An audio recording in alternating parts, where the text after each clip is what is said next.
রাজনৈতিক দলের বিচারের সুযোগ রেখে আন্তর্জাতিক অপরাধ ট্রাইব্যুনালের অধ্যাদেশের খসড়া উপদেষ্টা পরিষদে অনুমোদন, সচিবালয়ের প্রধান উপদেষ্টা। কোন দল রাজনীতিতে থাকবে কিনা সিদ্ধান্ত নেবে জনগণ, মন্তব্য মির্জা ফখরুলের। আওয়ামী লীগের বিচার দাবি।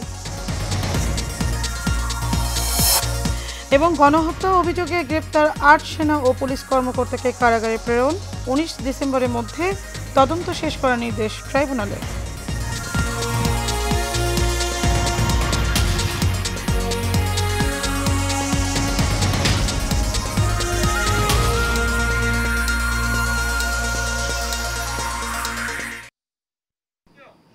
স্বাগত এশিয়া নিউজে, আপনাদের সাথে আছে আমি মারিয়া মিখা। এতক্ষণ শুনছিলেন বিআরবি কেবল ইন্ডাস্ট্রিজ লিমিটেড সংবাদ শিরোনাম। চলে যাব পুরো সংবাদে।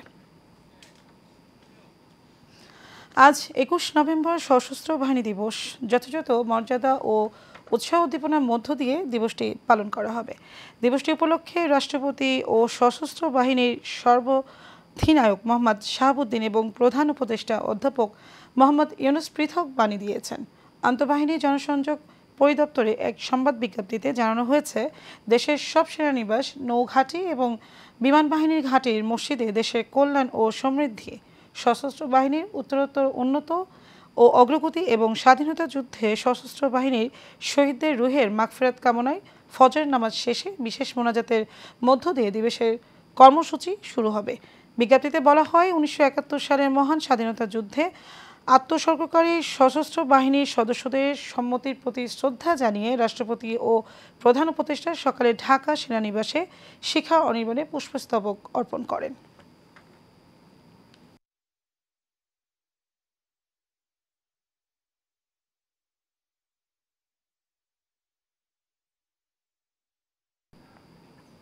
রাজনৈতিক দলের বিচারের সুযোগ রেখে আন্তর্জাতিক অপরাধ ট্রাইব্যুনালের অধ্যাদেশের খসড়া অনুমোদন করেছে উপদেষ্টা পরিষদ। অধ্যাদেশ জারি হলে মানবতা বিরোধী অপরাধ জড়িত রাজনৈতিক দলের বিচারের সুপারিশ করতে পারবে ট্রাইব্যুনাল। অন্তর্বর্তী সরকারের প্রধান উপদেষ্টার দায়িত্ব নেওয়ার পর বুধবার প্রথমবারের মতো সচিবালয়ে অফিস করে অধ্যাদেশ জারি করেন ডক্টর মোহাম্মদ ইউনুস। প্রধান উপদেষ্টার সভাপতিত্বে উপদেষ্টা পরিষদের বৈঠক অনুষ্ঠিত হয়। প্রধান উপদেষ্টার সচিবালয়ে আগমন উপলক্ষে প্রশাসনের এই প্রাণকেন্দ্র ঘিরে কড়া নিরাপত্তা নেওয়া হয়।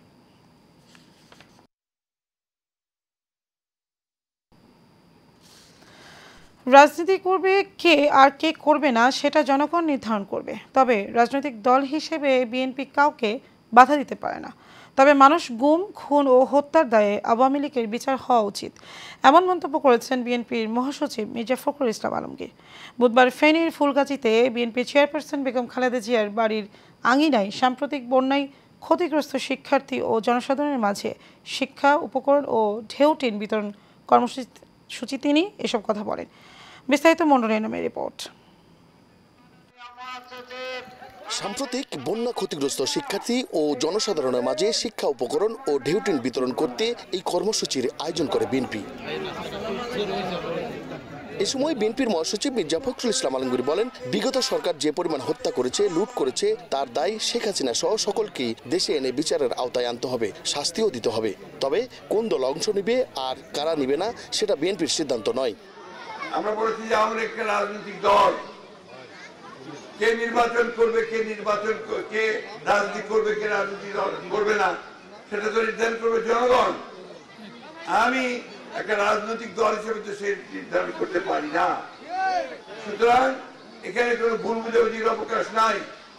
আমরা কখনোই কাউকে কোন দলকে নির্বাচন করতে দিতে মানা করিনি, কিন্তু যারা হত্যা করেছে, যারা মানুষ খুন করেছে, যারা অন্যায় করেছে, যারা দেশের আপনার সম্পদ নষ্ট করেছে, বিদেশে টাকা পাঠিয়ে দিয়েছে, তাদেরকে অবশ্যই হাসিনা সহ সকলকে নিয়ে সেখানে বিচার করতে হবে, তাদেরকে শাস্তি দিতে হবে। অল্প সময়ের মধ্যে চিকিৎসার জন্য বিএনপির চেয়ারপারসন বিদেশে যাবেন বলেও জানান তিনি।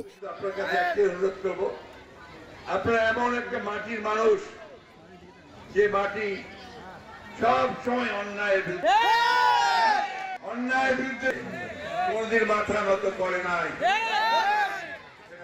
জুলাই অভ্যুত্থানের মাধ্যমে তৈরি হওয়া ঐক্য যেন কোনোভাবেই বিনষ্ট না হয় সে ব্যাপারে সবাইকে সজাগ থাকার আহ্বানও জানান বিএনপির মহাসচিব মির্জা ফখরুল ইসলাম আলমগীর।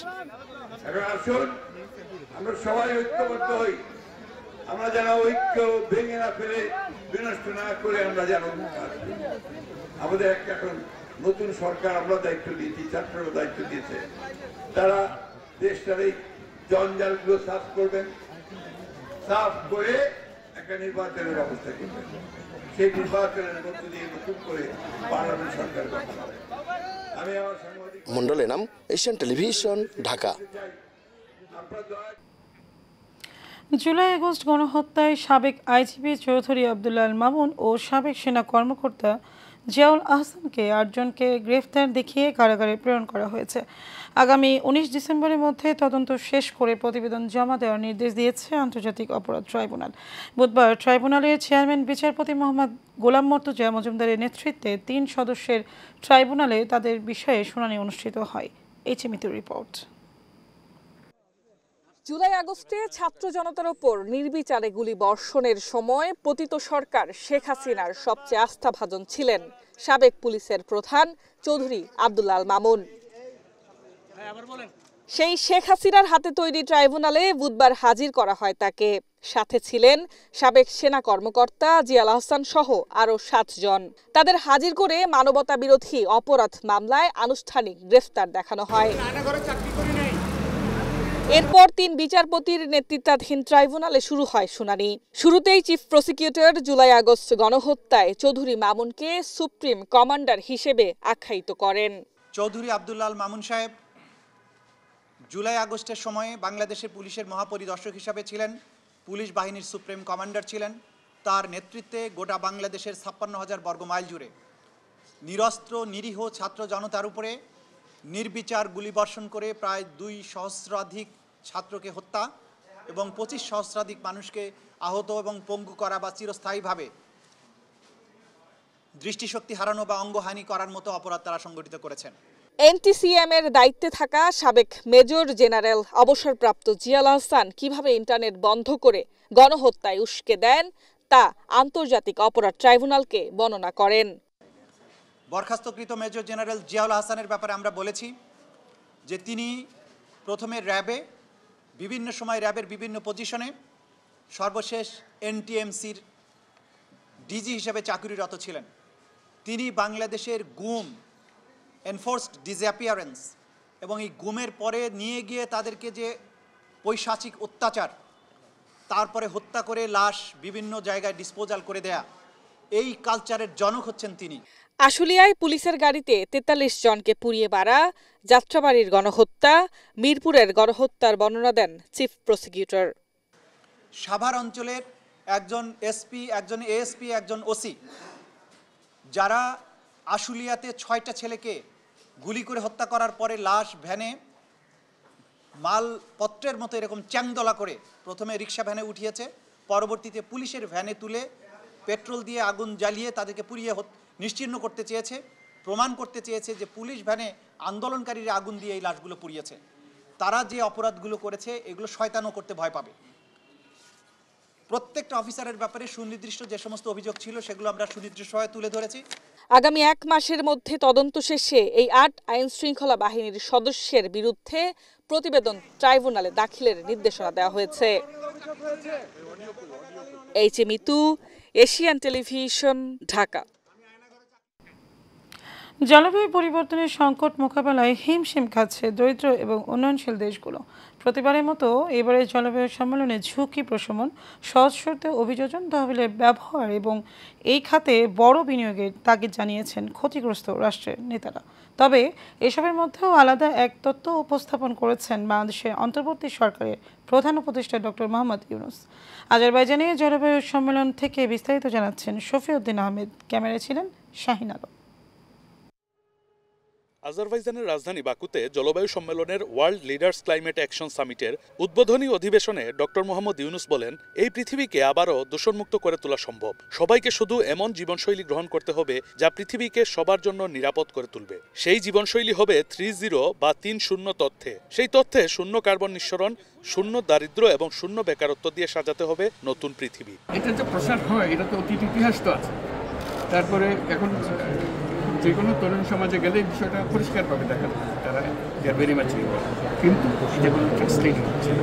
আমরা এখনো পুরনো ধাঁচের জগতের মধ্যে বাস। প্রধান উপদেষ্টার এই বক্তব্যের সমর্থন করে যুক্তরাজ্যের পরিবেশবাদী সংগঠন RE এর প্রধান নির্বাহী বলেন, আমাদের জীবনশৈলী পরিবেশ বিরুদ্ধ। সেই জীবনধারার পক্ষে যেই যুক্তি দাঁড় করান না কেন তা কোনো না কোনোভাবে পরিবেশে বিরূপ প্রভাব ফেলে।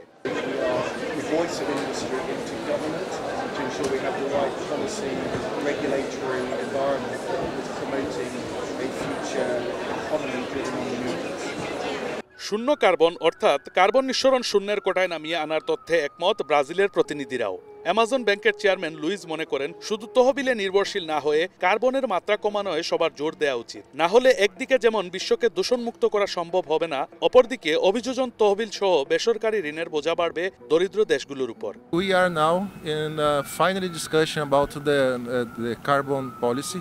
How you're going to use these? How do you use these huge assets that we have in Brazil? Because you have the huge rainforest in the world, the biggest one. So we are finalizing these rules and laws about that. And in fact, we believe that this asset is going to be like a petroleum for Middle East. Is going to be this carbon in for Brazil, Latin America, in Amazon area. শূন্য carbon জীবাশ্ম জ্বালানির বদলে বিকল্প ও নবায়নযোগ্য শক্তি, বেকারত্ব দূরীকরণের মতো পন্থাগুলো অনুসরণে বদলে যেতে পারে পৃথিবী, এমনটা মনে করছেন জলবায়ু সংকট নিয়ে কাজ করা অংশীজনরা। জলবায়ু সংকট যখন বিশ্ব সভ্যতার জন্য হুমকি হয়ে দাঁড়াচ্ছে, ঠিক তখনই বিশ্ববাসীকে এই বিষয়টি নতুন দৃষ্টিকোণ থেকে দেখার আহ্বান জানিয়েছেন বাংলাদেশের অন্তর্বর্তীকালীন সরকারের প্রধান প্রফেসর ডক্টর মোহাম্মদ ইউনূস। বিশ্ববাসীকে নতুন জীবনধারা গ্রহণ পাশাপাশি নতুন সংস্কৃতিতে অভ্যস্ত হওয়ার জন্য আহ্বান জানান তিনি। আজারবাইজানের বাকু থেকে শাফিউদ্দিন আহমদ, এশিয়ান টেলিভিশন।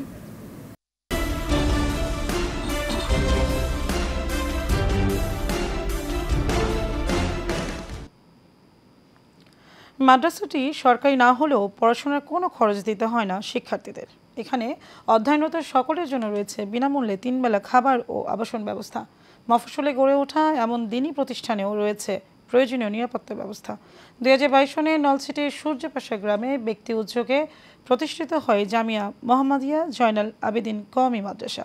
স্থানীয়ভাবে এটি ইঞ্জিনিয়ার সাইফুল ইসলাম ইমামের মাদ্রাসা নামেও পরিচিত।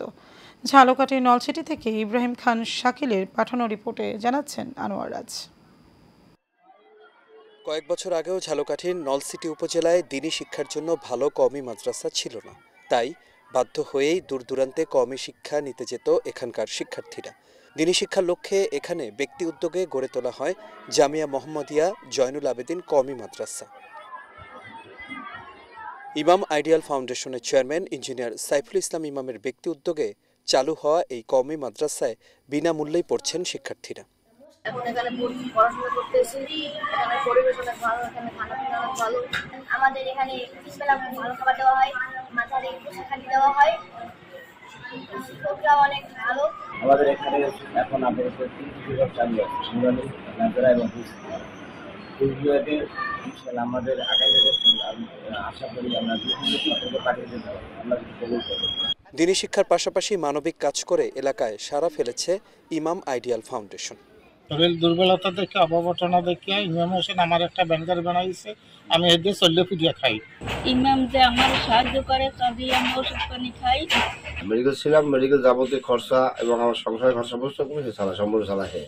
আমার মেয়ে প্রতিবন্ধী, যাবতীয় যত খরচা ঈদ কোরবানি সব সময় হে প্রতি মাসে মাসেও টাকা দেয়। উনি আমাদের মসজিদের সভাপতি এবং সেই এলাকায় যথেষ্ট উন্নয়নমূলক কাজ করছে, গরিবের হেল্প করতেছে। ইমাম আইডিয়াল ফাউন্ডেশনের চেয়ারম্যান ইঞ্জিনিয়ার সাইফুল ইসলাম ইমাম বলেন, ফাউন্ডেশনটি একটি সম্পূর্ণ মানবিক কাজের উদ্দেশ্যে প্রতিষ্ঠিত হয়েছে। অসহায় মানুষদের বিভিন্ন রকমের সহযোগিতা করার চেষ্টা করি।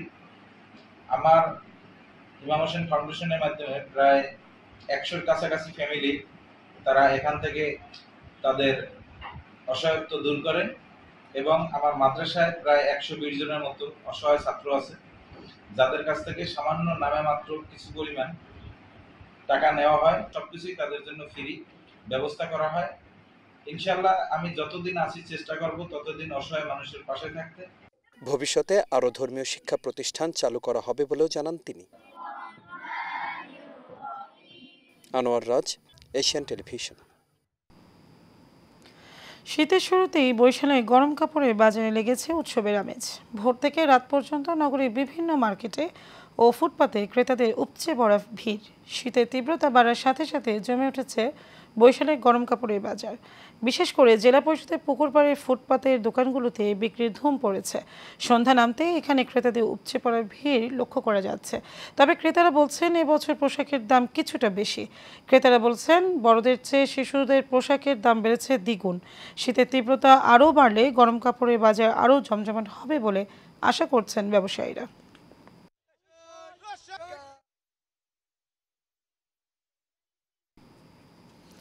বিনা ঘুষ বা তদবিরের সরকারি চাকরি বিষয়টি অনেকটা অবিশ্বাস্য মনে হলেও এমনটি হয়েছে রাঙামাটির দুর্গম অঞ্চলের দরিদ্র পরিবার থেকে উঠে আসা 17 জন পেয়েছেন পুলিশের চাকরি। নিয়োগে অনিয়ম ঠেকাতে প্রথম থেকেই তৎপর ছিল জেলা পুলিশ। শতভাগ স্বচ্ছতার মাধ্যমে শারীরিক যোগ্যতা সম্পন্ন ও মেধাবী 17 জনকে নিয়োগ দেওয়া হয়েছে জানিয়ে police super doctor SM Farad Hossain জানান, যোগ্যতার ভিত্তিতে নিয়োগ দেওয়া হয়েছে, কারো কোনো তদবির বা পরিচয়ে নিয়োগ দেওয়া হয়নি।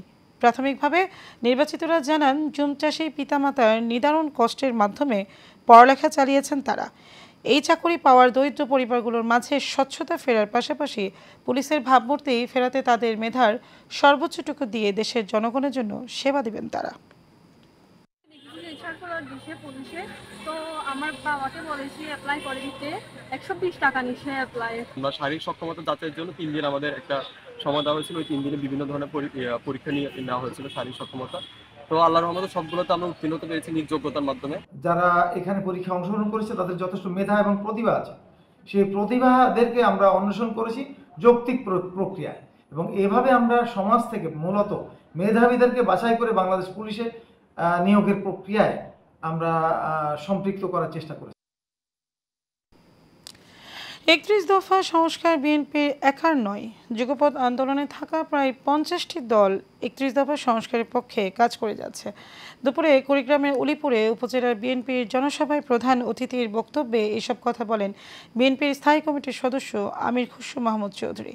উলিপুর উপজেলা বিএনপির সভাপতি হায়দার আলী মিয়ার সভাপতিত্বে ও সাধারণ সম্পাদক ওবেদুর রহমান বুলবুলের সঞ্চালনায় এতে বক্তব্য রাখেন বিএনপির রংপুর বিভাগীয় সাংগঠনিক সম্পাদক অধ্যক্ষ আসাদুল হাবিব দুলু, জেলা বিএনপির সাবেক সভাপতি তাজভির উল ইসলাম, সাবেক যুগ্ম ও সাধারণ সম্পাদক সোহেল হুসাইন কাইকোবাদ, জেলা মহিলা দলের সভাপতি রেশমা সুলতানা, জেলা যুবদলের সভাপতি রায়হান কবির, সাধারণ সম্পাদক নাদিম আহমেদ সহ অনেকে।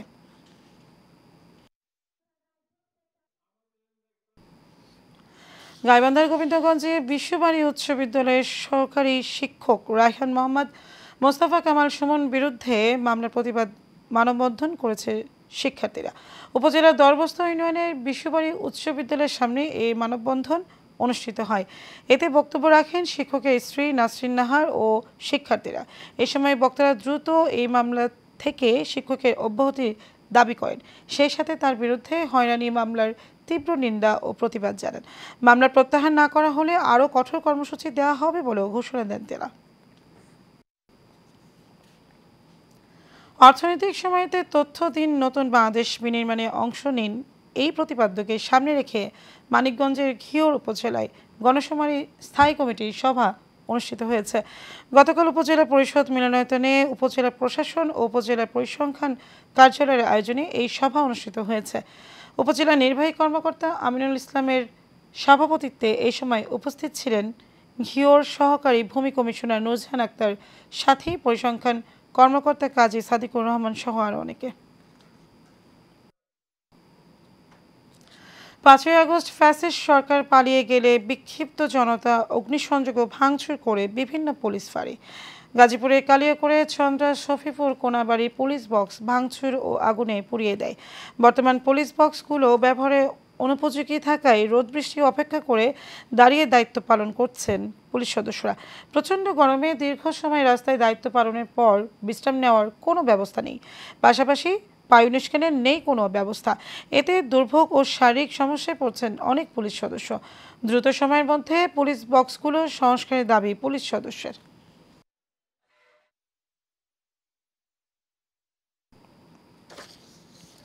মানিকগঞ্জের ভাড়াটিয়া বাজারের সরকারি খাসভূমিতে অবৈধভাবে দোকান নির্মাণের অভিযোগের উচ্ছেদ অভিযান সরকারি কাজে বাধা দেওয়ার দোকান মালিক গ্রিস প্রবাসী সাইম খানকে 6 মাসের বিনাশ্রম কারাদণ্ড দিয়েছেন ভ্রাম্যমাণ আদালতের বিচারক। পরে তাকে জেলা কারাগারে পাঠানো হয়েছে।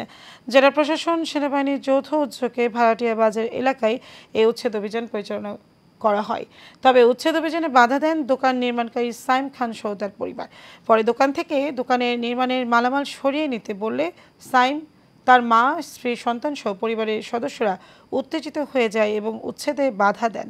এরপর পুলিশ ও সেনাবাহিনীর সহযোগিতায় সাইমকে আটক করে সদর উপজেলা ভূমি কার্যালয়ে নিয়ে যাওয়া হয়।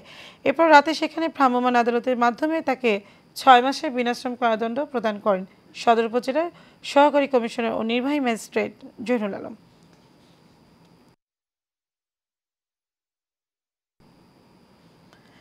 পিরোজপুরে ভান্ডারিয়া উপজেলা বিএনপির সদস্য সচিব মোহাম্মদ মনির আকনের পক্ষে মিছিল ও সমাবেশ করেছে স্থানীয় বিএনপি ও অঙ্গ সংগঠনের নেতাকর্মীরা।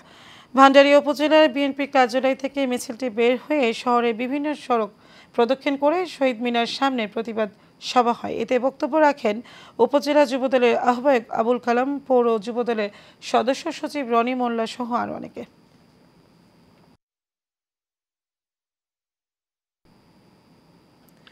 গাইবান্ধার পলাশবাড়িতে জামায়াতে ইসলামী সমর্থিত এক ইউপি চেয়ারম্যানের উপর অনাস্থা আনাকে কেন্দ্র করে বিএনপির জামায়াতের সঙ্গে ধাওয়া পাল্টা ধাওয়ার ঘটনা ঘটেছে।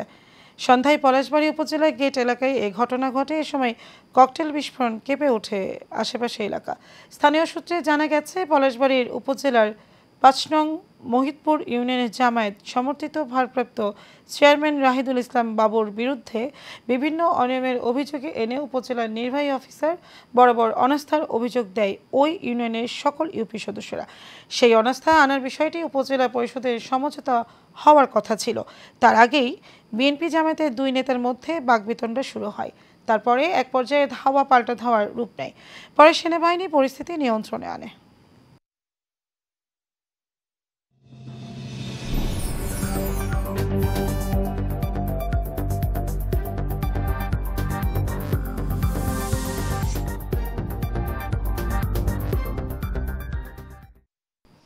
চট্টগ্রাম প্রসঙ্গ।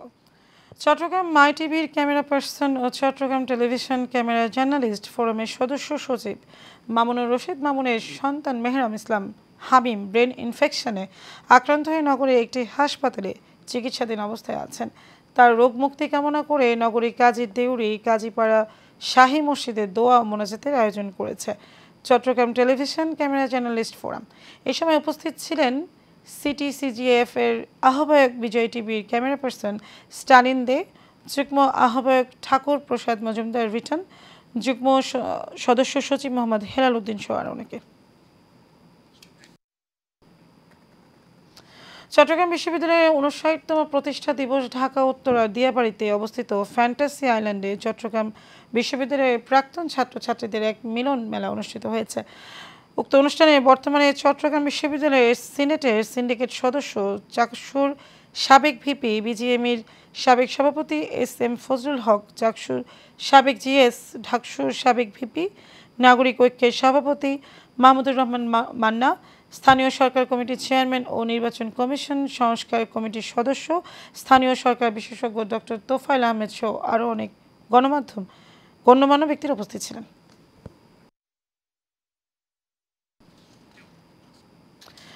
বিশেষ চাহিদা সম্পন্ন শিশুদের জন্য চট্টগ্রামের সভা স্কুলের অটিজম স্পিচ ডিলে শিশু ও অভিভাবকদের নিয়ে আয়োজিত হয়েছে school health checkup and parents workshop. সিভা স্কুলের 107 পাঁচলাইশ আবাসিক ক্যাম্পাসে এই আয়োজন সম্পন্ন হয়। চট্টগ্রামের শিশু বিশেষজ্ঞ প্রফেসর ডক্টর মাহমুদ এ চৌধুরী আরজু ওয়ার্কশপ পরিচালনা করেন।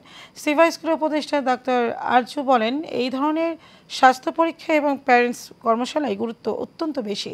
এসব কর্মসূচি শিশুদের শারীরিক, মানসিক ও বিকাশগত স্বাস্থ্য সম্পর্কে গুরুত্বপূর্ণ তথ্য প্রদান করে এবং তাদের পিতামাতার জন্য সঠিক দিক নির্দেশনা সরবরাহ করে। এ সময় সিভা স্কুলের প্রতিষ্ঠাতা ও চেয়ারম্যান হাসান মুরাদ, সিভা স্কুলের প্রতিষ্ঠাতা ও প্রিন্সিপাল নুসরাত জাহান মিশু সহ আরও অনেকে উপস্থিত ছিলেন। আন্তজেলা সড়ক পরিবহন শ্রমিক ও মালিকদের উপর জুলুম নির্যাতন সহ সড়কপথে অবৈধ চাঁদা আদায় বন্ধ করা সহ অবৈধ কমিটির সকল সাংগঠনিক কার্যক্রম বন্ধ করার দাবিতে সংবাদ সম্মেলন করেছেন বাংলাদেশ আন্তঃজেলা সড়ক পরিবহন শ্রমিক ইউনিয়ন সংগ্রাম পরিষদ। সংবাদ সম্মেলনে লিখিত বক্তব্য পাঠ করেন সদস্য সচিব মোহাম্মদ রফিক। এই সময় বক্তারা বলেন, গত 16 বছর যাবৎ ফ্যাসিবাদ ও আধিপত্যবাদ গোষ্ঠী আওয়ামী লীগ সরকারের জুলুম নির্যাতনে বাংলাদেশের সকল শ্রেণী পেশার মানুষ অতিষ্ঠ ছিল। এই সময় আরও উপস্থিত ছিলেন আহ্বায়ক মোহাম্মদ ইব্রাহিম, সদস্য সচিব মোহাম্মদ রফিক, তৌফিকুল ইসলাম, মোহাম্মদ হাশিম, মোহাম্মদ মোশাররফ হোসেন, জুয়েল, মোহাম্মদ মুসলিম, মোহাম্মদ নুর নবী সহ অন্যরা।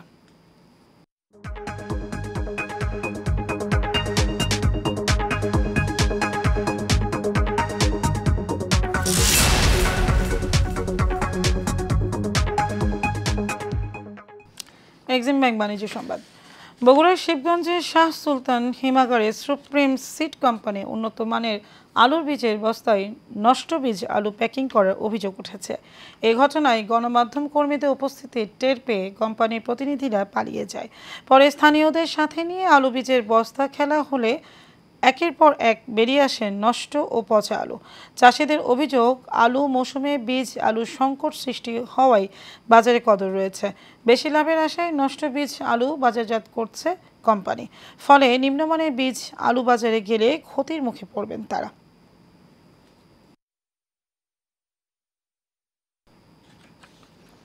গ্রাহকের আস্থা ভালোবাসার Siddique construction and land solution 22তম প্রজেক্ট হস্তান্তর করতে যাচ্ছে, এমনটি বলেন সমাজসেবক, সংগঠক এবং প্রতিষ্ঠানের চেয়ারম্যান ও ব্যবস্থাপনা পরিচালক মোহাম্মদ সাইফুল ইসলাম। বুধবার রাজধানীর ধানমন্ডিতে SCL টুইন টাওয়ারের দলিল হস্তান্তর এবং মতবিনিময় সভা টাওয়ারের মালিক ছাড়াও বিভিন্ন শ্রেণী পেশার গুরুত্বপূর্ণ ব্যক্তিবর্গ উপস্থিত ছিলেন।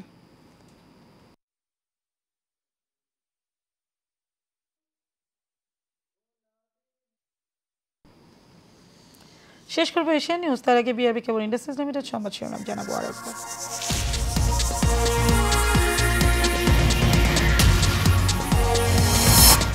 রাজনৈতিক দলের বিচারের সুযোগ রেখে আন্তর্জাতিক অপরাধ ট্রাইব্যুনালের অধ্যাদেশের খসড়া উপদেষ্টা পরিষদের অনুমোদন, সচিবালয়ের প্রধান উপদেষ্টা। কোন দল রাজনীতিতে থাকবে কিনা সিদ্ধান্ত নেবে জনগণ, মন্তব্য মির্জা ফখরুলের। আওয়ামী লীগের বিচার দাবি। এবং গণহত্যার অভিযোগে গ্রেপ্তার 8 সেনা ও পুলিশ কর্মকর্তাকে কারাগারে প্রেরণ, 19 ডিসেম্বরের মধ্যে তদন্ত শেষ করার নির্দেশ ট্রাইব্যুনালের। দর্শক, ছিল আমাদের এতক্ষণকার আয়োজন। আমাদের পরবর্তী সংবাদ দেখার আমন্ত্রণ রইল। ধন্যবাদ সবাইকে।